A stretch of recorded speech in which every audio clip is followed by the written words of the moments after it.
Halo teman-teman, selamat datang kembali di channel saya Zeza Nafisa. Saya tidak bosan-bosan cerita ini karena ini khazanah kita. Di kitab Nailul Ma'mul itu di kitab Usul Fikih. Saya berkali-kali cerita ini karena ini untuk menunjukkan bahwa Quran itu liqaumi ya'qilun, liqaumi yatafakkarun. Ada seorang kiai, seorang ustadz, kiai dulu. Kiai dulu itu ya memang orang soleh, alim terus jadi kiai.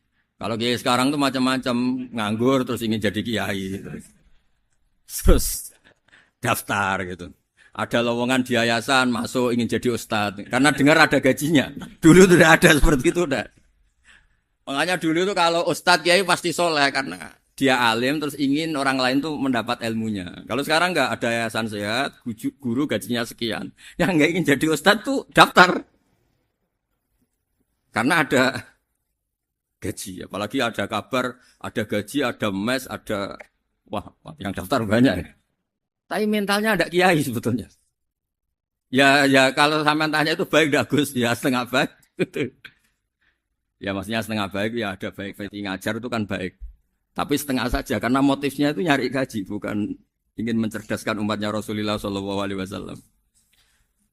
Itu Imam Amudi itu guru matematika. Saya nggak bosan-bosan cerita ini. Guru matematika. Muridnya sampai takut ini masuk surga ndak. Kiai kok ndak ngajarin istighosa atau tahlil malah ngajarin apa? Matematika. Beliau meninggal terus muridnya tanya, "Ma fa'alallahu bik?" Kira-kira gitu. Apa yang dilakukan Allah? Allah nyambut Anda gimana? Terus kata Imam Amudi, "Bagus saya disuruh ngajar malaikat." Karena malaikat kan enggak pernah kayak anak beki gini ngaji gini. Malaikat itu enggak pernah ngaji, dia iman saja karena tahu surga, tahu neraka terus iman gitu aja. Jadi imannya malaikat tuh enggak keren, keren kita. Imannya loh. Loh itu yang ngendikan Nabi loh, enggak saya. Nabi pernah tanya sama sahabat, iman yang paling keren siapa? Jawabannya sahabat malaikat. Ya enggak, karuan malaikat iman. Dia yang tahu surga neraka, tahu segalanya masa ada iman? Ya pasti iman lah katanya. Terus ya para sahabat engkau iman ya wajar kan menangi saya, nemuin saya. Yang hebat itu orang-orang yang tidak melihat saya, tidak saya didik tapi tetap iman. Karena dididik akal, ya tadi dididik Quran, apa dididik Quran. Sama siapa? Teks bahasa Arabnya masang. Terus Imam Mudi kata Allah, suruh dia ngajarin para malaikat cara menemukan saya. Malaikat dikumpulin terus Imam Mudi disuruh ngajar. Sama singkat kata-katanya Allah di mimpi itu. Istadilla ala wahdaniyati. Di hadrati malaikati. Tolong ajarkan cara menemukan saya padahal Anda ini manusia yang tidak melihat saya. Anda di Jakarta kan hanya gedung-gedung. Paling jadi khayal terus nikmat lah. Anda ikut punya tapi ikut nikmati. Itu orang desa-desa kalau ke Jakarta itu pokrol. Wah di Jakarta tuh gedungnya tinggi-tinggi. Tidak kayak kampung sini. Lu udah ikut punya ikut bangga. Di Jakarta orangnya cantik-cantik, tidak kayak orang sini. Padahal dia ya tidak dapat orang cantik gitu. Jadi Allah tuh saking pinternya, miskin-miskin ya bisa berkhayal dan bahagia. Nah, itu alhamdulillah betul. Akhirnya itu apa ini anak-anak begini saya tak niati ngajar standar anak-anak akademik. Terus pertama yang diajarkan hanya bilang gini, sama siapa teknya? Ya malaikat wahai para malaikat. Terus beliau bilang, nisbatus naini wassalasah ila malanihayatalahu nisbatul far'i ilal asli. Angka itu jumlahnya berapapun, 2, 3, sampai triliunan. Semuanya itu nisbatul far'i ilal asli. Binisbat ilal wahid, nisbatul far'i ilal asli. Angka 2 ya cabangnya 1, 3 ya cabangnya 1, 1 triliun ya cabangnya 1. Tetap yang asal usul adalah angka 1. Itu nangis semua malaikat. Cara Jawa itu mandekman kue iman kaya imanku. Makanya imannya umat Rasulullah Shallallahu Alaihi Wasallam itu PD-nya yakinnya kayak imannya malaikat. Kalau Tuhan itu 1. Karena angka agak bisa dimulai kecuali dengan angka 1. Makanya nisbatus naini wassalasah ila ma nihayatalahu iku nisbatul far'i ilal asli. Semuanya itu nisbatnya cabang ke induk. Berarti semua alam raya ini tetap asal usulnya 1. Yaitu qul huwallahu ahad. Nah, itu namanya akal. Umatnya Rasulullah itu ditinggali mukjizat akal lewat panduan Quran sehingga meskipun kita tidak menangi Rasulullah, tidak menangi sahabat, kita tidak tahu malaikat Jibril, tapi cara iman kita ini tidak kalah keren. Yakin hakul, yakin. Terus kedua, gambar. Kamu gambar rumah, gambar hewan, gambar apa saja, mesti dimulai satu titik. Entah gambar kamu bagus, entah jelek, tetap dimulai satu titik. Nah, titik ini namanya nuqtatul wujud. Semua alam raya dimulai dari satu titik, yaitu nuqtatul wujud. Makanya Quran dimulai bismillah, dan bismillah itu dipilih sama Allah pakai pertama ba itu ada titik. Itu kata semua ulama, itu titik itu singkatan dari bi kana makana wa bi yakunu mayakun. Karena saya semuanya ada. Bi itu karena saya. Jadi makanya santri-santri beki tidak usah bayangkan kamu jadi wali terus bisa terbang ke Mekah, tidak usah. Kalau terbang ke Mekah ya sudah umroh aja bayar. Kalau enggak ya maklaran KBH atau apa. Cari gratis. Ya gratis kan ya. Dapat orang 10 gratis. Satu. Terus orang enggak umroh-umroh dirayu-rayu supaya umroh. Repot. Itu pelanggaran fikih itu. Kalau orang punya utang itu wajibnya nyaur utang dulu gitu. Wah, repot. Saya itu juga sering bingung di kampung-kampung. Gus sama umroh. Kenapa? Dapat gratisan. Minta uang saja buat nyaur utang. Enggak boleh. Wah, secara fikih yang wajib itu nyaur utang bukan umroh. Enggak boleh Gus diminta uang, enggak boleh, harus umroh. Udah gitu saya ini bingung Gus mau umroh, enggak nikmati. Kenapa? Disuruh ngajar Gus. Repot semua kalau ibadah mergawe ya jadi bingung semua. Ya saya mohon anak-anak BK semuanya yang seneng Quran itu harus seneng sampai kayak saya sehingga tahu mencari Tuhan dengan cara tauhid yang berbasis akal. Itu sedzahir imannya malaikat. Jika di klasmen iman itu manusia ulul ilmi, kita-kita yang nekuni ilmu itu nomor 1 prakteknya. Karena nomor 1 itu Allah karuan kan, syahidah wa, Allah kan gak tertandingi, syahidah wa annahu la ilaha illallah, terus wal malaikatu. Malaikat kan karuan karena langsung menyaksikan surga dan ketiga apa? Wa ulul ilmi. Berarti prakteknya kan nomor 1, kalau kompetitornya semuanya manusia, ulul ilmi nomor berapa? 1 kan? Nah nomor 3 kan dari Allah, malaikat, ulul ilm. Berarti kalau kompetisinya antar manusia nomor berapa? 1 kan? Nah kenapa ulul ilmi di nomor 3 kan tapi dari Allah, malaikat, ulul. Kerennya kayak apa? Karena cara iman ulul ilmi itu enggak ada ragunya sama sekali. Kamu ragu enggak kalau 2 itu cabang dari 1, asalnya 1? Enggak pernah kan ragu kan? Semua gambar seruat apapun dimulai dari 1 titik. Ragu enggak? Enggak kan? Nah, imannya umatnya Nabi karena dipandu oleh Quran itu seyakin itu, sehakul yakin itu. Nah, itu terus Jubair bin itu jadi iman. Am khuliqu min ghairi syai'in am humul khaliq. Terus kata Allah lagi, kalau kamu tidak percaya saya yang bikin langit bumi ya gampang dong, kamu saja yang ngomong kalau kamu yang bikin. Paling orang sepakat kamu stres. Terus hanya ayat gitu, am khalaqus samawati wal ard. Kalau kamu tidak yakin Allah yang bikin, ya silakan Anda klaim saja kalau kamu yang bikin langit bumi. Bala yuqinun. Kamu juga gak mau kan dibilang stres. Ya, ini ngaji ilmu dulu, nanti bagian terakhir ijazah. Bismillahirrahmanirrahim. Ini riwayatul Bukhari. Haddatsana Abdullah bin Yusuf, haddatsana Les, haddatsana Sa'id al-Maqburi an-Nabi Hurairah radhiyallahu anhu qala an-Nabi sallallahu alaihi wasallam. Ma minal anbiya'i nabiyyun illa qad u'tiya minal ayat ma mithluhu amana alaihil bashar. Wa innama kana alladhi utituhu wahyan awhahu wa ilayya fa arju an akuna aktsarahum tabi'an yaumal qiyamah. Dadas kita tahu semua nabi itu punya mukjizat. Ya, semua nabi itu punya apa? Mukjizat. Mukjizat itu hal yang luar biasa yang memastikan manusia itu tidak bisa menyainginya atau menandinginya. Dan rata-rata mukjizat nabi dulu itu fisik. Misalnya ontanya Nabi Soleh itu kan onta tapi keluar dari batu, itu kan aneh. Aneh sekali. Atau tongkat Nabi Musa bisa simsalabim mengeringkan laut apa? Merah. Semua nabi itu punya mukjizat dan semuanya berbentuk fisik. Kecuali mukjizatul Rasulullah sallallahu alaihi wasallam itu berupa Al-Qur'an. Al-Qur'an itu konsep ilmiah. Terus kata Rasulullah sallallahu alaihi wasallam, tapi saya karena Quran itu justru berharap pengikutku besar dan sampai hari kiamat. Sekarang kita logika ya. Andaikan kamu punya tongkatnya Nabi Musa, Kalau kamu suka uang, kepikirannya dijual apa dipakai? Kalau kamu suka uang, dipakai. Kalau kamu ahli suudon itu pikirannya ndak, ini asli ndak. Karena yang melihat di Turki itu ya sebagian gitu. Kalau yang suka perdukunan itu bayangkan tuh miliknya. Mungkin dipakai ngakali orang atau apa, pokoknya bayangkan tuh miliknya. Kalau yang kolektor pikirannya itu nanti ini laku berapa. Tapi kalau peneliti mungkin pikirannya itu ini asli apa enggak? Bukti aslinya apa? Repot lah. Lagi pula kalau kamu punya utang terus mau apa? Istri kamu marah mau apa? Kalau pakai tongkat. Nah, beda dengan mukjizatnya Quran itu semuanya apa? Ilmiah. Orang yang sedang harmonis dengan istri bisa pakai ayat di antara ayat-ayat Allah itu apa? Wa ja'ala bainakum mawaddatan warahmah. Nanti kalau ditakdir cerai, saya tidak menyarankan cerai. Kalau ditakdir cerai, itu masih dimotivasi sama Allah wa iyyatafarraqa yughnillahu kullam min sa'ati. Jika suami istri itu cerai, jangan-jangan suaminya dapat istri lebih baik, istrinya nanti dapat suami lebih baik. Jadi yang masa lalunya ada keprahara. Kan banyak orang suaminya meninggal ketika nikah lagi ditanya, kangen sama suami pertama, alhamdulillah ini lebih baik.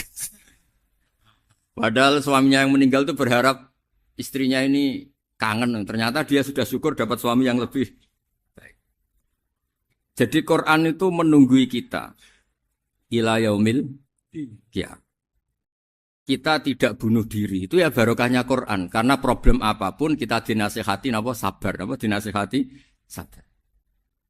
Kan nggak mungkin kamu pegang tongkatnya Nabi Musa, punya masalah apa saja ngelihat tongkat, bisa apa tongkat. Tapi kalau Quran kan nasihat, solusi. Makanya Nabi berharap dengan Quran ini, saya berharap pengaruh saya, pengikut saya terbanyak ila yaumil qiyamah. Terus beliau dikomentari begini sama, ini Fathul Bari, sarahnya Bukhari. Al-muradu anna mu'jizatil anbiya inqaradat binqiradi a'sorihim.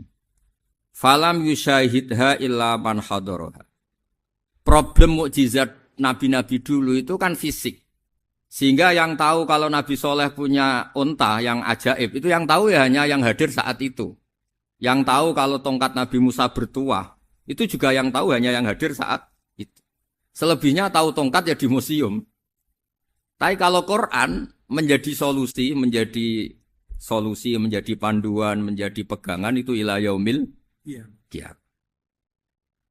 Kita beri contoh ya, Quran panduan yang paling gampang misalnya begini. Dulu ini cerita ya. Dulu itu ada orang kafir, cerdas, namanya Jubair bin Mut'im. Itu saking pinternya dia, pinter juga tokoh. Itu sebagai delegasi pembebasan Asra Badrin. Jadi tawanan-tawanan perang Badar, itu mulai dulu ya ada negosiasi, mau dibebaskan. Terus orang-orang kafir ini menugaskan namanya Jubair bin siapa? Mut'im. Ini ada di Bukhari. Karena ini ngaji di Jakarta. Kalau orang nggak tahu hadis juga tanya ini sahih enggak gitu. Wong nggak tahu kok tanya itu aneh.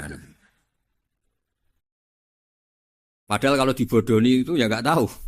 Tapi ya tetap tanya hadisnya ini sahih enggak. Ini kata kiai apa kata nabi ini ya ribet. Memangnya kata nabi kamu dengar kan ya lewat kiai. Memang. Setelah itu Jubair itu datang ke Medina. Dengerin, datang ke mana? Medina. Kemudian dengar Nabi baca Wattur pas sholat maghrib. Jubair karena Nabi dulu gak ada hotel, gak ada pondok ya. Pondoknya Nabi hanya sufah itu.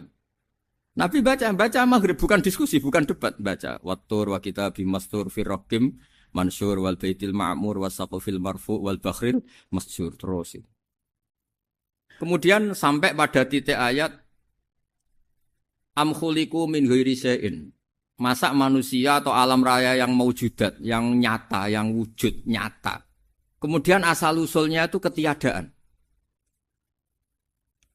Ini kan hadhil alam maujud. Alam ini kan nyata. Masa sesuatu yang nyata, penciptanya itu tidak nyata. Jadi gak mungkin ada faham nihilisme. Kalau faham nihilisme berarti melahirkan teori begini. Al-adamu yakhluqu maujudan. Sesuatu yang tidak ada, menciptakan yang... Itu kan akal gak bisa nerima. Kalau sesuatu ini ada, penciptanya pasti ada. Terus akhirnya Jubair bin Mut'im itu simpuh di depan Rasulullah terus bilang, "Ya Muhammad kada qalbi ayatir Hampir saja hati saya terbang. Kalau riwayatnya Imam Ahmad, faka'an nama sudi akol hati saya dihancur. Semua teori yang saya bawa untuk ngelawan kamu, sekarang luluh semua, hancur semua. Yang benar adalah teori Anda, bahwa Tuhan itu satu, dan Tuhan itu ada sebelum semua makhluk. Coba kalau Nabi Muhammad ada Jubair bin Mut'im terus menyembunyikan tongkat dekat mihrab, terus dilihat ini apa. Paling pikirannya ini dari kayu apa. Terus yang bentuk tongkat itu tukang pemahatnya siapa? Kok kurang keren kalau di Blitur gimana ya? Kan malah panjang. Kira-kira kalau mukjizat itu dari tongkat itu malah panjang.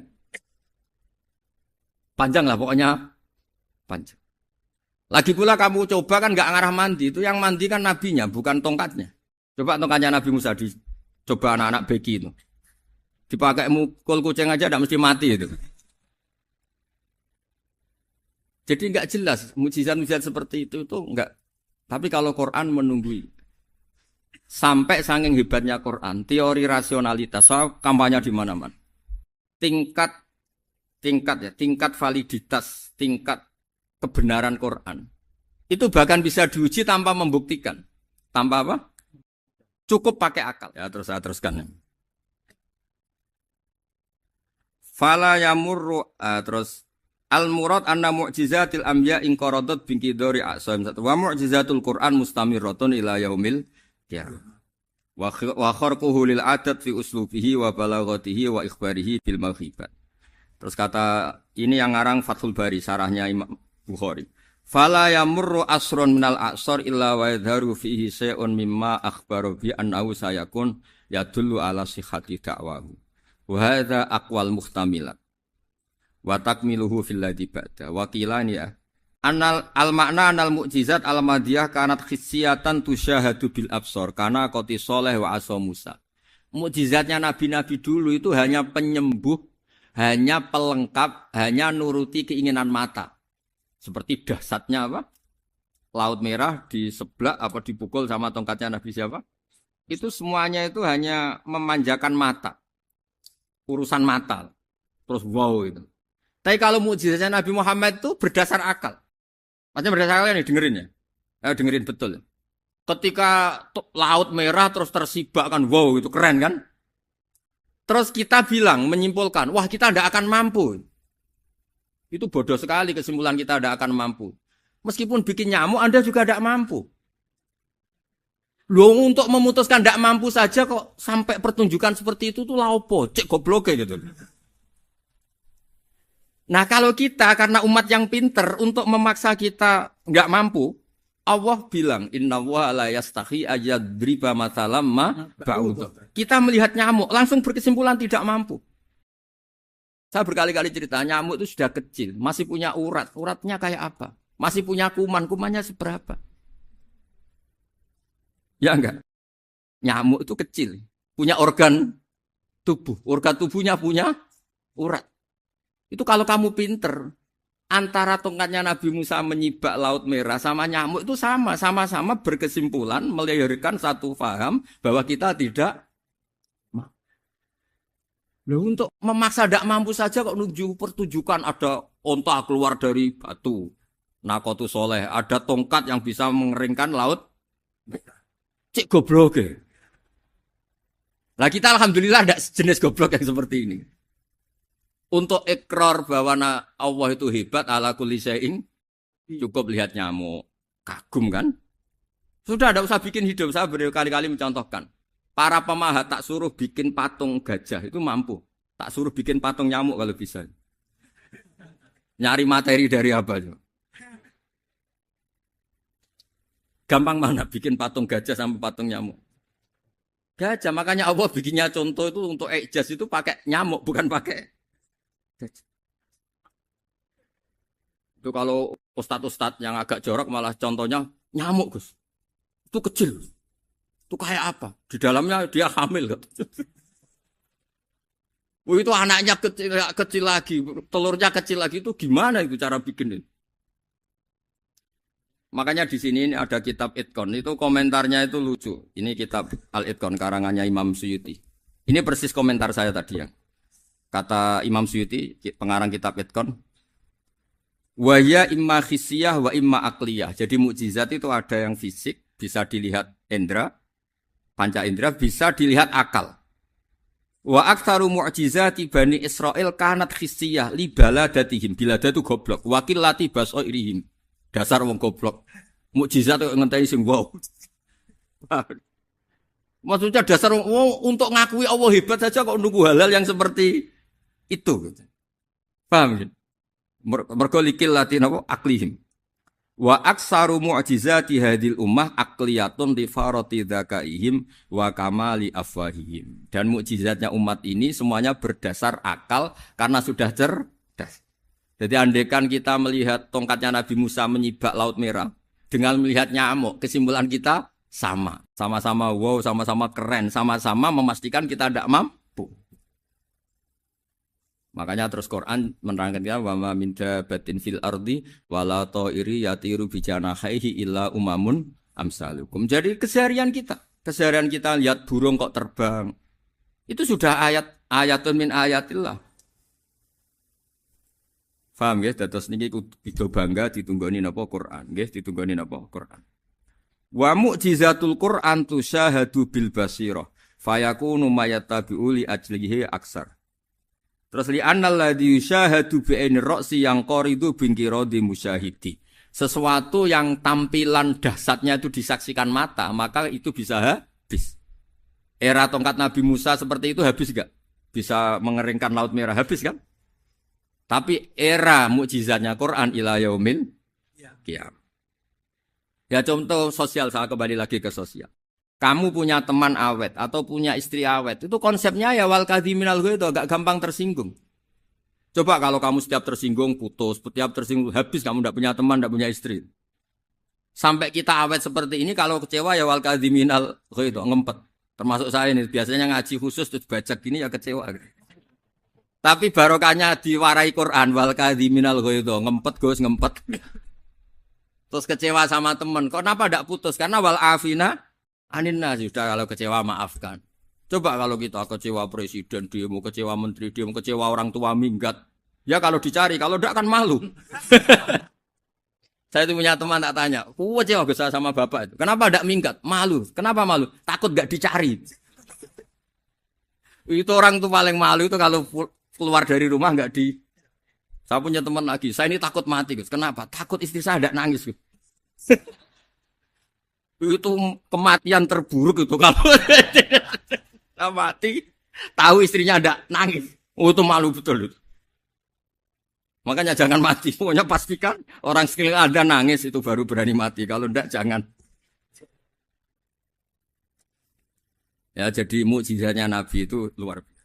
Nah ini terus saya teruskan ya. Makanya mukjizat terbesarnya Nabi adalah Al-Quran.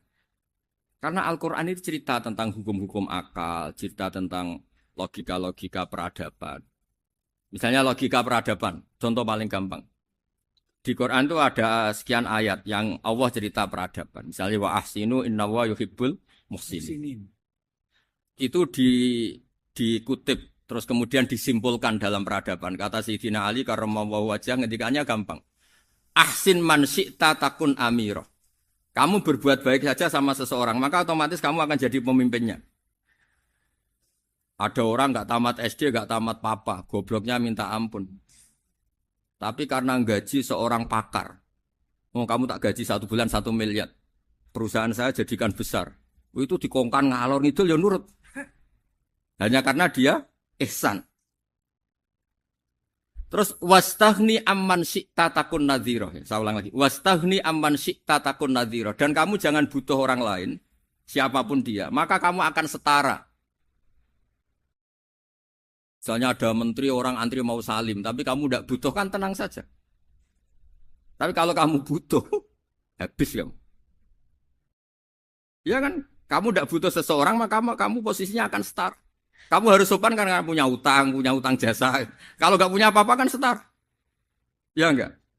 Misalnya kamu jajar rektor atau jajar menteri, jajar apa saja. Kalau kamu tidak punya utang kan, kamu jajar menteri tidak punya utang. Sama jajar satpam tapi punya utang, takut mana?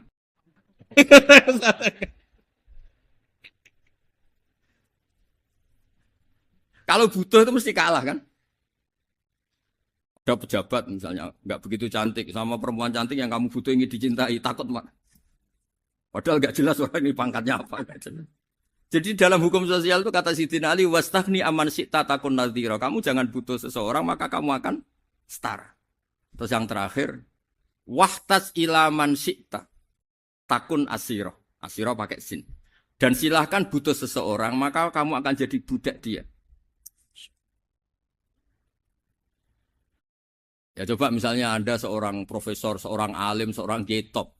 Misalnya mencintai janda di ujung kampung sana, jalan kaki 2 kilo. Padahal itu gak tamat SD, tapi gara-gara seneng, kacau kan? Logika kepangkatan hilang semua kan? Jadi itu hukum peradaban. Itu mewakili isi-isi sosial yang diterangkan Quran. Ya, jadi paketnya 3 tadi ya. Ahsin man syi'ta takun amirah. Kamu berbuat baik sama seseorang, maka kamu bisa memimpin. Wastaghni amman syi'ta takun nadhira. Kamu jangan butuh seseorang maka kamu akan setara. Mbok kamu ketemu orang terkaya di dunia. Yo ketemu orang terkaya di dunia, kamu jejer, kamu tidak butuh dia. Tenang kan bisa setara kan? Tapi kalau butuh harus sopan, ngajukan proposal, harus berakhlak karimah. Makanya sekarang Anda kok berakhlak kenapa? Ternyata mau nyalek. Biasanya Anda berakhlak kok berakhlak. Ada apa ini? Makanya guyonan di Rembang itu Beb Husein itu. Kalau ada orang mendadak sopan sama temannya, temannya curiga. Kok tumben sopan? Mau utang ya?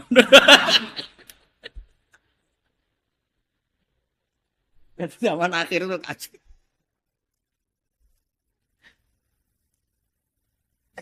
Ya di semua daerah gitu ya sama Pak Rektor ya.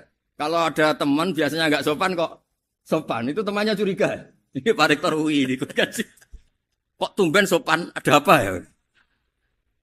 Karena di mana-mana orang butuh itu pasti beretika. Kamu punya teman paling berdua. Kalau mau utang berakhlak gak? Atau misalnya kamu punya adik cantik terus punya teman berdua. Kalau cinta adik kamu berakhlak gak? Biasanya gak sama sekali gak berakhlak. Gara-gara butuh menjadi berakhlak. Ya jadi hukum sosial itu ya kuncinya 3 tadi. Ahsin man syi'ta takun amira. Wastaghni amman syi'ta takun nadhira. Terus wahtas ila man syi'ta takun asira. Kalau kamu butuh seseorang pasti kamu dibikin hina. Asir itu tawanan. Nah, Quran itu bicara sosial itu lengkap. Dan itu yang nunggui kita. Kita punya tetangga yang kurang baik, ya seneng. Punya tetangga baik, ya seneng. Kata Imam Syafi'i, saya berkali-kali cerita. Kok seneng semua Imam Syafi'i? Ya bagus lah. Kalau yang seneng saya enak lah. Dijak jagongan, dijak ngopi enak. Yang enggak seneng saya, gak ngarah utang. Uang itu nak, kamu punya tetangga gak seneng kamu. Aman kan? Aman. Gak akan pinjem uang kan, pinjem mobil. Wong gak seneng kok. Makanya Imam Syafi'i itu kalau ngedikan luar Syafi'i, diceritain orang. Ya Aba Abdillah bagiannya. Ya Aba Abdillah orang itu gak seneng kau. Bagus lah. Loh kenapa bagus? Waman asa'a ilaika faqad atlaqaka. Orang yang enggak seneng kamu maka membebaskan kamu. Enggak akan pinjam uang, pinjam mobil, enggak akan ganggu waktu kamu kan enggak seneng. Justru yang seneng-senengi masalah pinjam terus. Imam Syafi'i itu orang yang anggap dunia itu selesai. Ada yang cerita, ya Aba Abdillah, orang yang tadi cium tangan engkau, yang hormat engkau di luar maki-maki engkau, ngerasain engkau, ngata-ngatain engkau. Ya bagus lah. Kok bagus gimana? Berarti saya wibawa, depan saya tidak berani.